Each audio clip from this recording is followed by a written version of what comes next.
Olá pessoal, esse é mais um episódio aqui do podcast do Festival Imagina, um festival que une arte, tecnologia, educação, esportes.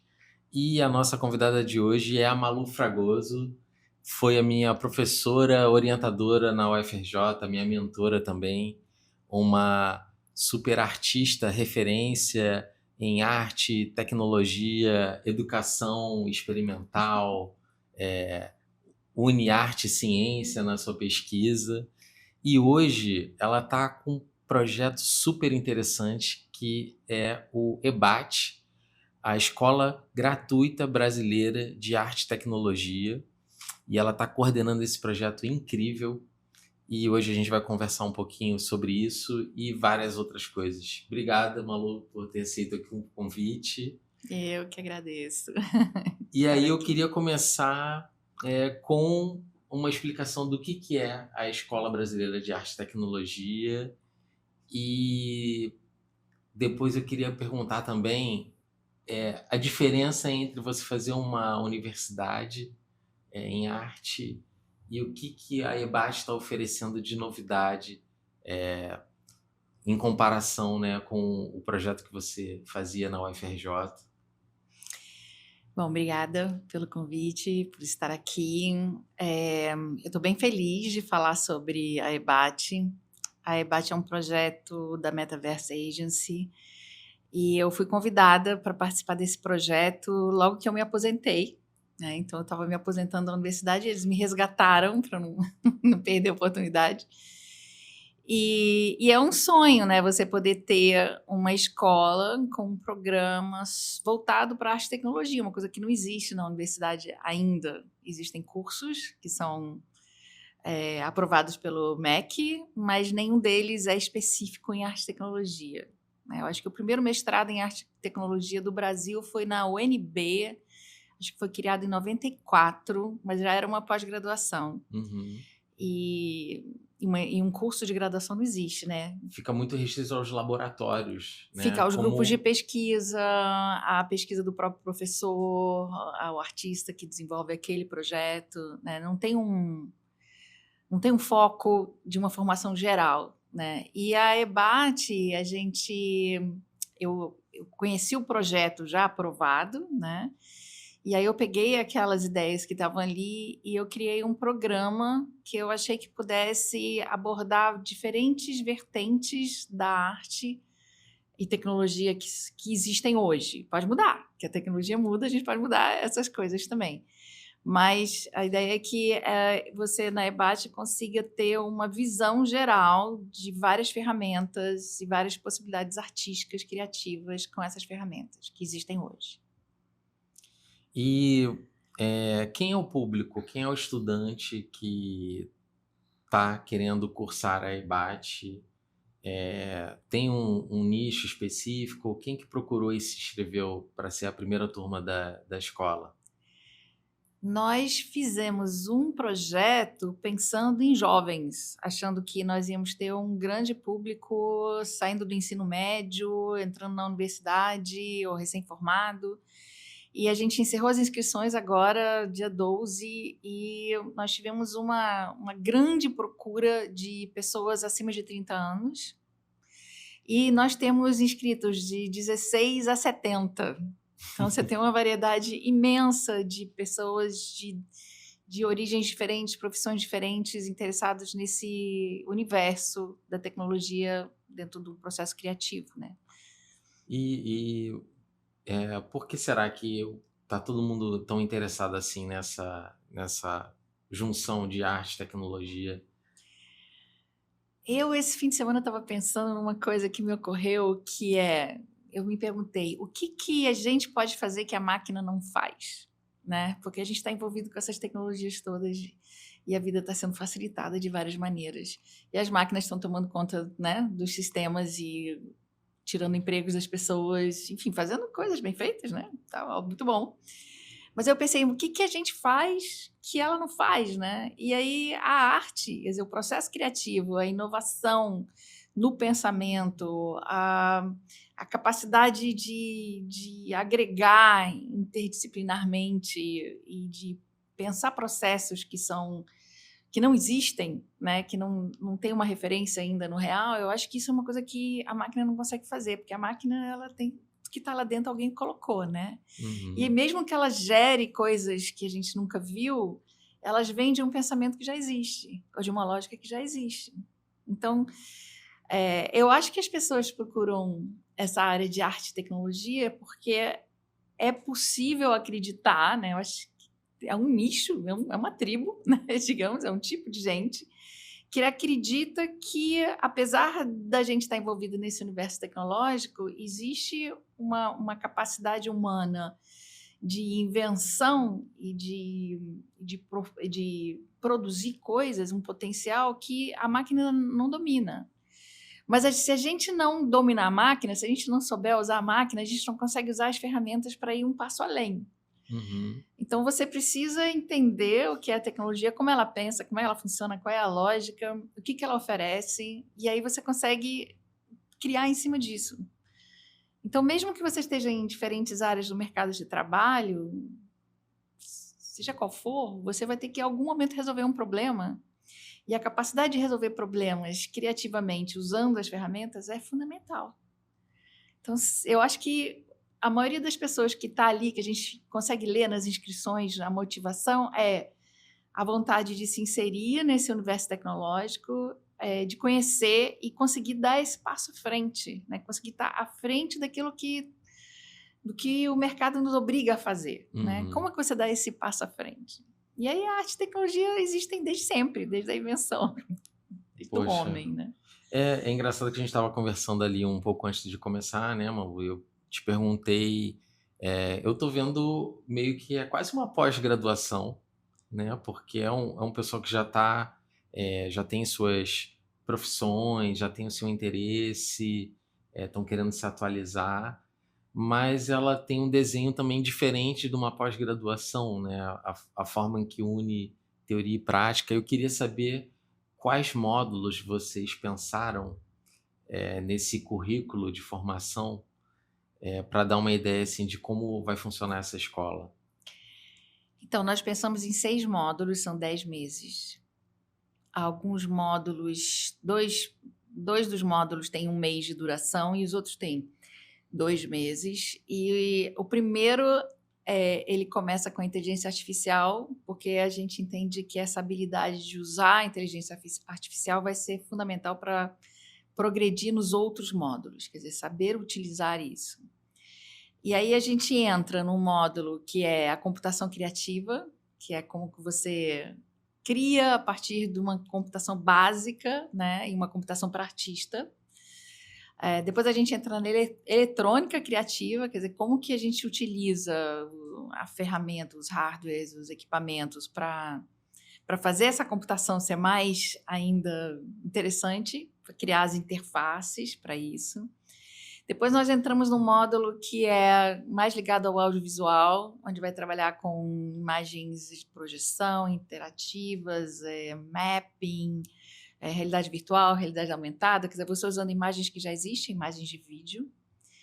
E o próximo módulo já entra na arte interativa mesmo, que é como você usa o vídeo, o hardware, a ferramenta, a inteligência para criar situações que são mais poéticas, que são mais experimentais, que são mais da imersão do público, que é como que você vive essa experiência, né? E termina com um momento onde aquelas pessoas que estão ali fazendo todas essas práticas, elas possam criar um portfólio, elas possam organizar uma exposição, elas possam pensar em mostrar o que elas estão fazendo. Quer dizer, algumas pessoas vão ter uns resultados melhores que outros ou mais aprofundados que outros, mas tem que ter um momento onde a pessoa pode olhar o que ela fez e ela tentar entender como isso se insere na vida dela ou no trabalho dela. Cara, muito legal, Malu. Eu tô aqui fazendo meu papel de entrevistador, mas eu fui convidado para participar do módulo de computação criativa, né? Exato. Vai ser muito legal, gente. E, poxa, esse currículo é fantástico, porque eu queria ter a oportunidade de estar fazendo o curso. Eu Eu vou até fazer estava ele todo. eu tava até brincando que, assim, caramba, a gente vai estar aqui treinando o pessoal que vai ser muito melhor que a gente, muito mais abrangente, que vai ter todas essas visões, né? E eu gostei muito desse desenho, de o pessoal meio que aterrissar ali na inteligência artificial, que é a coisa do momento, Qualquer luz.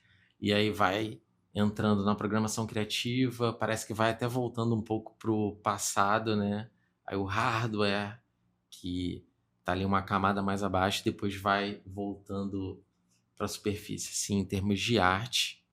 E espero que tenha tenham algumas exposições ou uma exposição final linda lá com o Eu projeto dos também. alunos. E, Malu, aí uma pergunta mais ampla, assim, né? Em que momento você viu que essa questão de experimentar era importante tanto na educação quanto na arte? Porque até eu sinto que é um grande experimento que vocês estão fazendo, né? Nessa escola. É, é, eu não te respondi antes sobre a questão da pós-graduação, porque eu acho que a pós-graduação é uma especialização, a pessoa meio que afunila, e o que a gente está fazendo é uma coisa mais aberta. E essa coisa mais aberta exige essa experimentação, como que você absorve tanta informação em pouco tempo, são 10 meses, parece muito, mas é muito pouco tempo, de uma maneira mais consistente. Você tem que vivenciar isso, né? E eu acho que a questão da experimentação é uma coisa que eu aprendi há muitos anos atrás, quando eu estudava, que eu fiz faculdade pública e na área de artes, mas eu fiz muita extensão e meus projetos de extensão eles iam para comunidades indígenas. E alguns anos depois eu passei a trabalhar com projetos de alfabetização de adulto dentro dessas comunidades indígenas. E eu fui entendendo que uma escola, que nem o modelo que a gente tem, é totalmente diferente da forma de aprendizado dentro de uma aldeia, que é 100% experimentação, é 100% vivência. Não tem uma coisa de você sentar e ler um livro que não existe, porque não tem escrito, né? Tudo oral, ou de você ter que separar da vida a escola.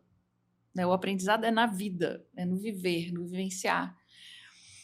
Então, eu procurei levar isso para todos os meus projetos de pesquisa, apesar da aula na universidade e ter que sentar todo mundo ali, né? Mas a gente recorre aos grupos de pesquisa, tem a experiência do Nano, onde a gente leva as pessoas para dentro de um espaço que é um espaço de experimentação, onde a gente desenvolve um pensamento acadêmico, porque é necessário, né? E, ao mesmo tempo, a gente cria um espaço laboratorial para essa experimentação acontecer. Então, acho que dentro do processo artístico, se você não faz, você não sabe o que você está imaginando. Você tem que fazer. Você tem que imaginar uma coisa, projetar isso mentalmente e depois criar a experiência. E só fazendo isso é que você consegue oferecer a experiência para o outro.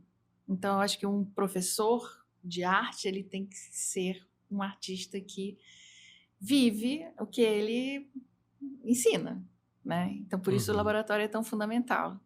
E é por isso que a EBAT criou todos os módulos, eles têm uma aula, tem mesmo tempo que existe uma aula expositiva, existe o laboratório.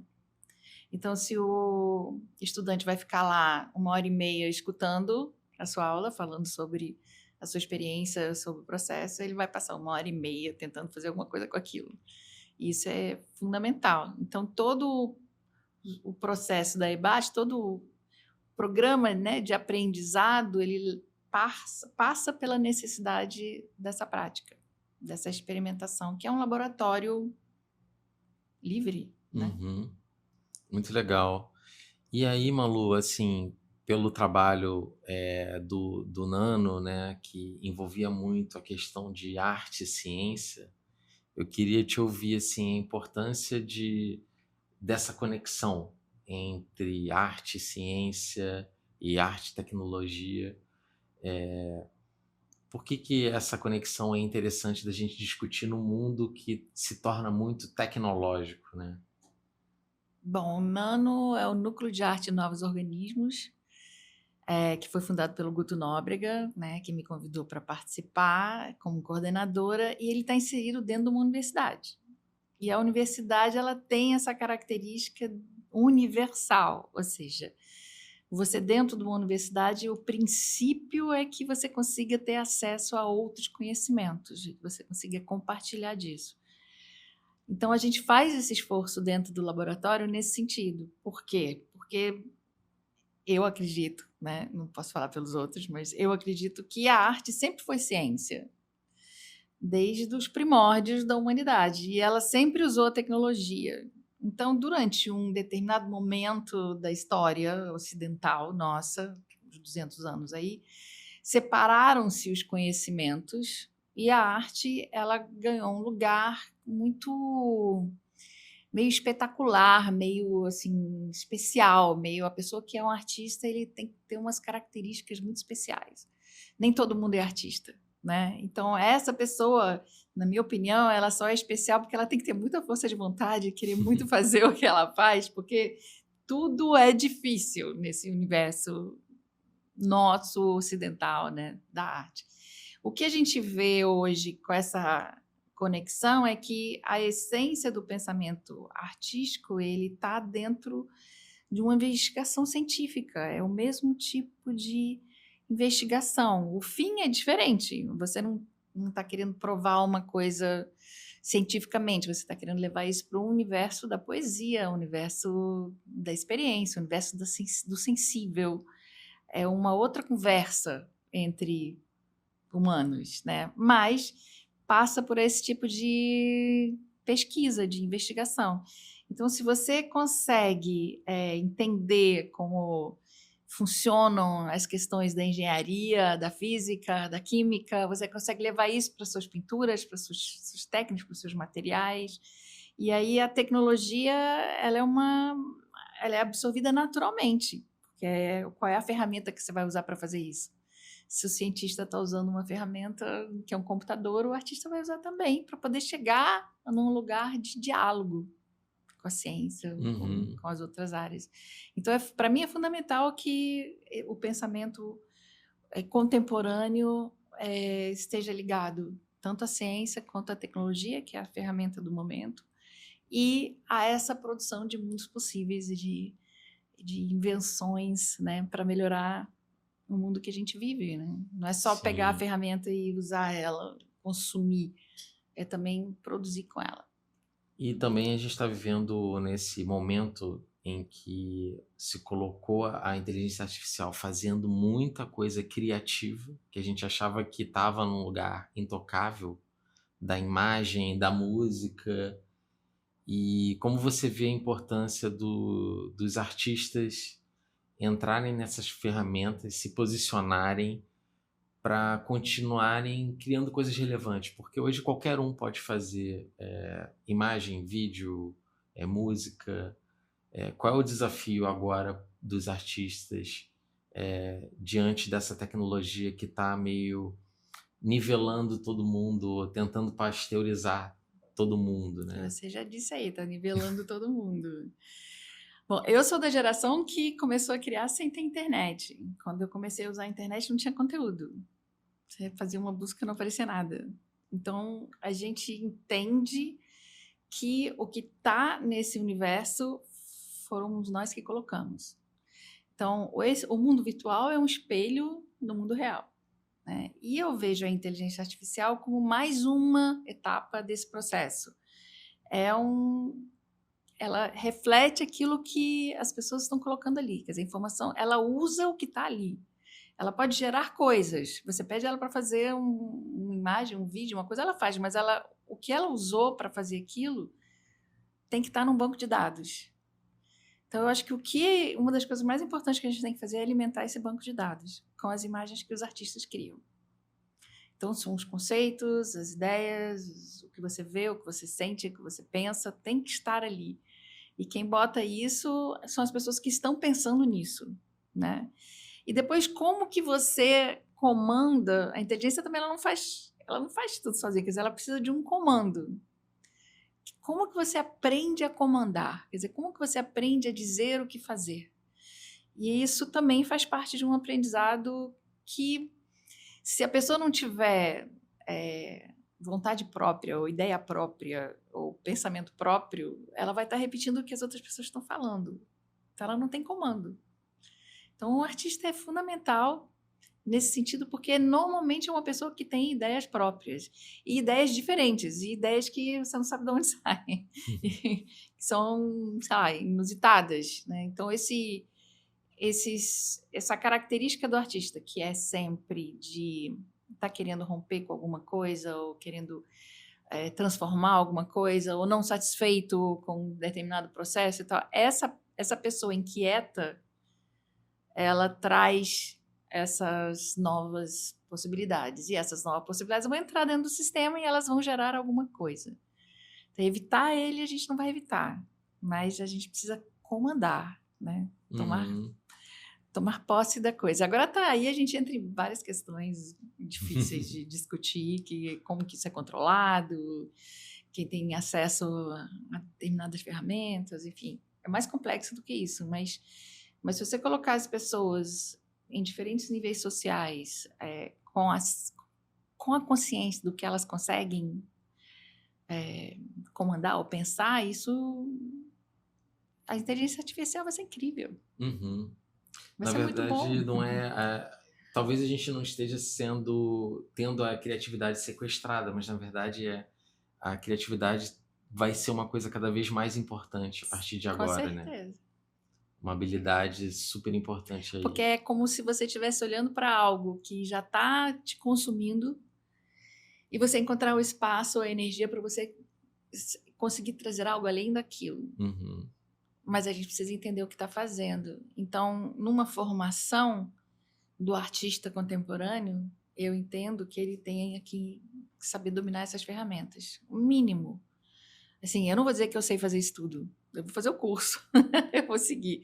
Mas eu entendo como funciona.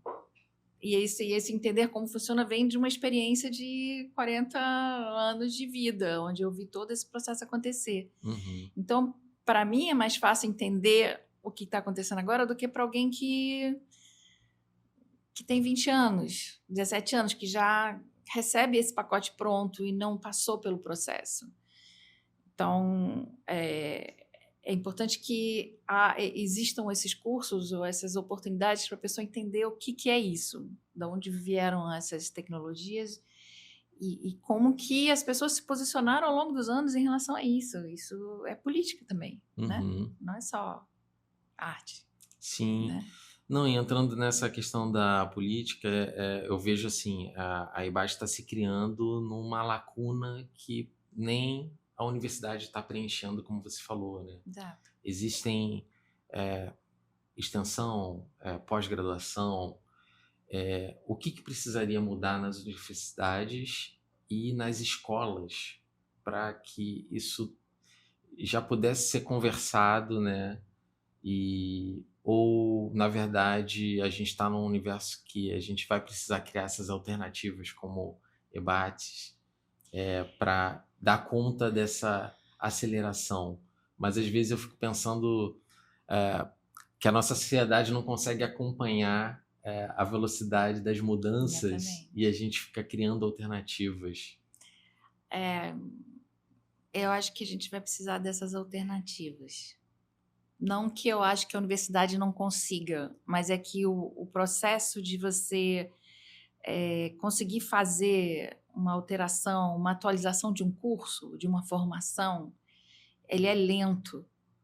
Ele leva, às vezes, 2 a 3 anos para você conseguir criar um curso, aprovar ele, passar por todos os sistemas de verificação e tal, para saber se aquele curso realmente pode existir, se tem condição, se tem espaço físico, se tem equipamento, se tem... É muito complexo. Em 3 anos já mudou tudo. Em 3 anos foi o que a gente passou agora, né? Que surgiu a inteligência artificial, está cada vez melhor. Então, eu acho que uma das coisas que eu acho mais interessante no debate é que, como não é um currículo fechado, não é um curso fechado, é um curso que a gente pode estar atualizando sempre, né? E também A minha ideia foi de convidar pessoas para dar as aulas que estejam vivendo e fazendo e trabalhando com isso. Então, a mesma pessoa que dá o curso nesse ano, no ano que vem, ela pode dar um curso diferente porque ela mesma já se atualizou.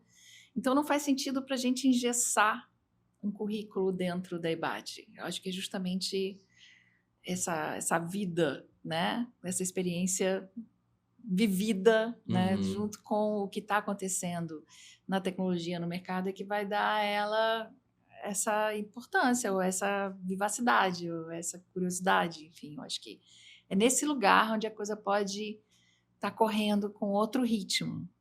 Isso não quer dizer que eu não acho que na universidade você tem que ter essa atualização, tem que ter, mas aí já é um outro processo, são outras... Você está pensando em profissão, você faz um curso para um profissional, para uma profissão que não é o que a gente faz na EBAT. Na EBAT a gente tem pessoas de todas as profissões possíveis, não interessa qual a profissão, interessa como que essa pessoa vai levar isso para a profissão dela, e isso é outro ritmo.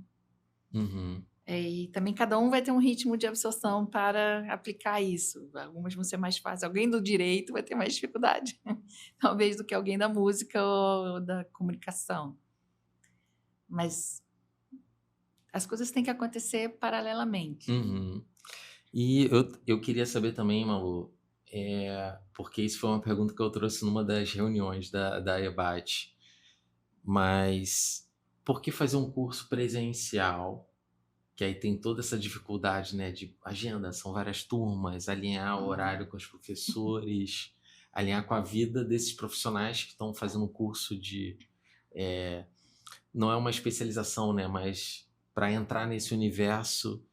E por que vocês decidiram fazer um curso presencial e não um curso online, que poderia ter mais pessoas assistindo às aulas? Da onde veio Porque essa não ideia? funciona. Não funciona no sentido que, como a nossa ideia é que seja não só um aprendizado, não só você obter conhecimentos em relação a essas tecnologias ou essas possibilidades, é também a experiência. Essa experiência ela é coletiva. E hoje em dia, ninguém domina tudo. Eu não consigo entender da eletrônica, da programação, do vídeo, do aplicativo. Eu não consigo. Eu trabalho em equipe. Eu trabalho com um grupo de pessoas. Eu formo grupos e equipes que vão me dar a possibilidade de um determinado resultado. E se você não aprende a fazer isso, você não vai trabalhar com arte e tecnologia, porque você não vai saber tudo, porque tudo muda muito rápido, e porque existem caminhos muito sutis, e porque você está levando justamente, a pessoa pega uma determinada ferramenta e ela cria em cima dessa ferramenta. A ferramenta não foi projetada para aquilo, mas o artista transforma ela naquela possibilidade. Só ele sabe fazer aquilo. Só ele inventou aquilo. Então, ele precisa se juntar com outras pessoas para fazer com que isso vire parte de um sistema. E esse sistema possa funcionar enquanto uma experiência. Então, a gente quer que as pessoas vivam essa comunhão ou essa troca de compartilhar experiências. Então, a gente tem pessoas de várias profissões que vão trazer a experiência das suas profissões para esse universo, onde alguma solução vai ter que ser inventada para esse grupo. E eu acho isso incrível. Eu acho isso de uma riqueza fantástica. Então tem que estar ali, tem que tomar café junto, tem que estar cansado, tem que reclamar, tem que achar o outro chato, entendeu? Ou achar aquele cara genial, aquela menina linda, sei lá, essas coisas acontecem nesse lugar. E isso faz parte de ser humano. E a arte vive disso, desse compartilhar. Então, senão você não sei. Você pode fazer outras coisas, mas não o que a gente quer. Muito legal, Malu. Eu acho que é até assim, a tecnologia, quanto mais avança com a ideia de desenvolvimento, até de nos deixar a gente poder colaborar remotamente, mas a gente acaba precisando se encontrar para... Quem sabe um dia a gente vai estar nessa situação, né, de para lidar com os supercomputadores lá, os data centers, a gente tem que ser mais humano e estar mais conectado para poder E conectado com a natureza. e conectada com a natureza. Malu, muito obrigado pela conversa. O prazer foi meu, eu que agradeço. Maravilhoso te ouvir. Muito Espero ver inspirador. vocês no debate. Sim, e aqui fica o convite também. Espero vocês lá no Festival Imagina, no dia 30 de maio, no Parque Madureira. Um evento que vai reunir arte, tecnologia, várias experiências, oficina de skate, dança, teatro, assim, tudo que um festival merece. E vamos estar junto lá, porque é isso, como a gente conversou aqui, o presencial é insubstituível e a gente espera vocês lá. Muito obrigado, um agradecimento também ao Grupo Salto Educação e até logo.